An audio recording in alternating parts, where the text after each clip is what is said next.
Hey guys, this is Tarot with Kittens, Weights, and Tarot, and today we are going to be doing a charm reading for this upcoming weekend. So today is Friday, September 10th, and well, we can take some of this message for today, but taking us on into the weekend, the 11th and the 12th.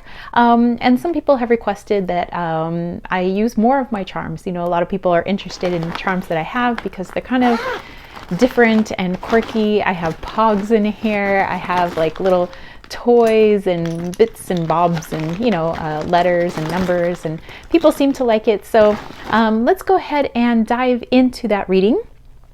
So just kind of tapping into the energy of the weekend, and as you know, with a lot of different people's readings, everybody's tapping in to different frequencies of the weekend. So I wouldn't say one person's reading is better than the other. We're all just tapping into the energies that are available, and there's not just one type of energy. So I do encourage people to look at other readings as well and see kind of what connects with you, and take that with you on into the weekend so you can make it the bomb weekend for you. Okay, so let's go ahead and give this a little bit of a mix, and let's see what we can look forward to this weekend, how we can work with the energy, what's coming for us. Let's see. All right, so we'll go ahead and put our bag over here. Actually, we'll just kind of keep it out of the way, and I'm going to go ahead and we'll just kind of keep those out of the way, but we'll just kind of bring these in, and I'm going to do a little zoom in. All right, so just kind of taking out these and these. Okay, all right, so we have a letter O. We also have a 0. We have some French fries, and we have a little cement truck here. We have the letter A. When it comes to the numbers and the letters, I leave that up to you for interpretation, because oftentimes it's a personal thing. It might represent the first letter of a month, or just going in the alphabet, like the letter A represents 1, something like that. Or it could be an initial to somebody's name. For here, we have Macy Gray on this pog. This pog says take risks. This pog says mix it. We have a little cactus in a pot, which, correlates to me being in Arizona, but it could mean other things until we, put this all together. We have a little M&M here. We have a ring. We have this little crazy jack-o'-lantern. We have a dinosaur. We have the waving kitty. We have an airplane. We have the letter E. So some more letters for you guys. Letter R. We have planet Earth. We have a little piggy here, which connects to a kid's cartoon, and we have a little gummy bear. Okay, so give me a moment to tap into this. And also remember, we have this G on the French fries, so that might connect to somebody in some particular way as well. Okay. So this is what I'm getting, just kind of like looking at the flow of some of the things here. And remember, take the numbers and letters for yourself personally, kind of what that means to you. But Macy Gray's song, Try, and then we have Take Risks. And I'm getting that with the fries. Like, how sometimes people say like fries before guys, or maybe I'm the only one that says that to my best friend because she is obsessed with French fries, and apparently Belgium has all kinds of like French fries and sauces, and they're known for their fries and a bazillion sauces. So yeah, fries before guys, fries, try, take risks. As I was thinking of, my friend in Belgium, having all those different sauces, you can try all these different things and not just have your plain old French fries. So this is a weekend of doing something different, out of the ordinary, perhaps something scary. And remember that everything at one time was scary to us, until it wasn't anymore. When you first started to learn how to walk, that probably was a scary endeavor, but it didn't stop you from walking. The first time you asked a person out on a date, it was probably terrifying, or maybe it's always a little bit nerve-wracking, but it hasn't stopped you from doing so since. The first time you tried a new food, it was kind of like, oh, I don't know. But sometimes through that, we've found our favorite foods. We wouldn't we wouldn't be alive if we didn't try food, And so this is all about doing something really out of your comfort zone. Here with the little cactus here, I'm getting that sometimes we're the cactus. You know, we put up all these shields, all these thorns. And yes, it's good to have energetic shields. It's good to have boundaries, but perhaps not to the point where we push any new experience, any possible new relationship with a person away from us so that everything stays stagnant in the status quo, kind of stagnant with the cement truck that I'm seeing here. You know, once the cement has solidified, you can't mold it anymore. You know, it's solid. Once a sidewalk's a sidewalk, that's all it is until an earthquake comes and throws it all to pieces. And so we don't want to get into that state where we become so rigid and so solid we can't possibly meet any new people, have new experiences, learn more about ourselves. So this is really about getting out and trying something new. Also, what I'm getting with the dinosaur and the mix it up and the waving kitty, again, this is all risks. You know, this jack-o'-lantern would never be if somebody didn't decide to try to carve it into something else, make it something new. They saw it differently. This wasn't just a pumpkin, it wasn't just food, but we can also use it for fun, for joviality. So, you know, and M&Ms, I mean, think of all the games that we've played with M&Ms. We play with our food. And so here with this ring, I'm seeing having a commitment to yourself.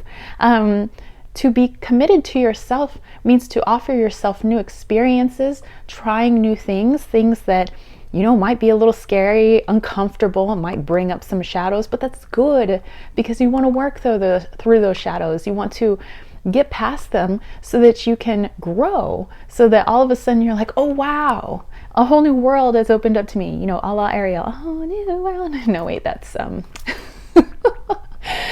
that's Aladdin. But you know, Ariel, Little Mermaid, she was in a whole new world too when she got legs. Okay, that was also very scary, but she was determined, you know, because she was committed to herself and to the things that, you know, she wanted to experience. So, you know, think of what Disney has tried to teach us.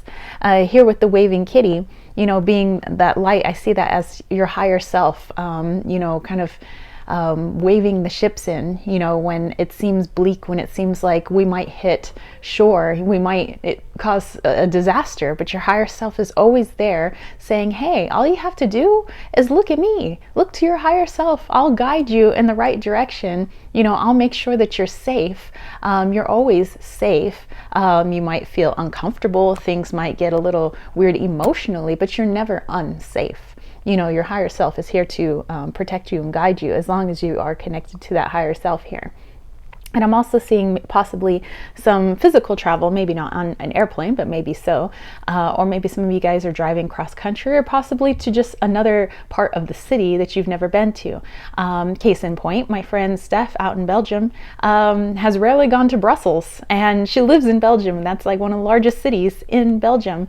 So she left her little part of Charleroi and went off to Brussels with her really good friend and had a blast. She saw structures and learned history that she didn't even know existed in her very own country. So just like this little piggy, let's go out and explore.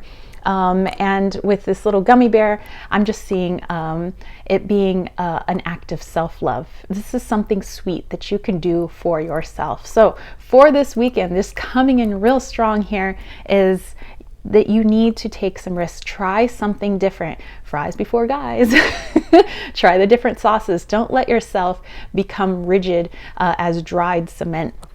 You know, it's time to give yourself a little love and possibly bring down the things that push those experiences, those people, and those ways of growing away from us. You know, so take those risks, commit to yourself, have fun, look at things from a different angle, whether it's playing with your food or looking at a pumpkin, deciding that you want to make it a jack-o'-lantern. You know, make that metaphor for something else. But mix it up, you know, with these dinosaurs. No need to always do what's always been done, you know, because those things are going extinct. You know, we want to try something new because we are ever evolving creatures. Connect to that higher self. Your higher self will never lead you astray. All right, so that is the message for this weekend. I hope you guys have a rockin' weekend. Let me know what you guys end up trying. Put that in the comment section down below. What is something new, something that makes you uncomfortable? But remember, it's good when those things come up, even if it doesn't feel so at the time, because that gives us an opportunity to work through those shadows, work through those blocks so that we can allow in more of the things that we've always wanted for ourselves. That's called being committed to yourself. That is an act of self-love with this little heart here. So also, what else did you guys get with the different letters? You know, we had the 0, but we also had the letters A and O and E, R, and of course the G on the French fries, maybe the M and the M&Ms. So let me know how that connected to you personally. Put that down in the comment section down below. And if you got something else from this reading, like you got some other messages, by all means, please share it so that we can, you know, elaborate on this message here. But I am wishing you guys a rockin' freaking weekend. I hope that you have a wonderful Saturday and Sunday, and hey, party it up here on Friday. You know, the day is not over. Yeah. So I will catch you guys later. If you dug this video, don't forget to give it a thumbs up. Don't forget to click subscribe, and don't forget to click that ding, ding, ding notification bell for more videos just like this. And if you want to catch a reading from me, head over to www.kittensweightsandtarot.com. I have a lot of different types of readings. I have my Wally's World Oracle that I've created. I also have my room body sprays, my salves, bracelets that I make, kind of like the ones that I'm wearing. Actually, I did make those. But if you're looking for more witchy items for your magical practice, check out Desert Cauldron. It's all one word on Etsy, or check us out on the Instagrams at desert.cauldron. A few of the items I have here are items that you will find listed actually right now in Desert Cauldron. We have wands that were created by James and myself. We have crystals. We have, well, like this is awesome. This was made in India, but it is a antique brass incense stick holder. You can also put your Palo Santo in here, but I find that it's really good for your incense sticks. And it's one of a kind. You know, all the items that we have there are pretty much one of a kind, because we know that you have a unique, personal, one of a kind practice. So come dance in the desert with us over at Desert Cauldron. All my other information is down below for my Leon Mystery School, for my newsletter, for my Patreon homies, where I do lots of extra things that you do not see here on the YouTubes. But yeah, so that's it for me. I will catch you guys later. Peace, love, and chicken grease. Peace out.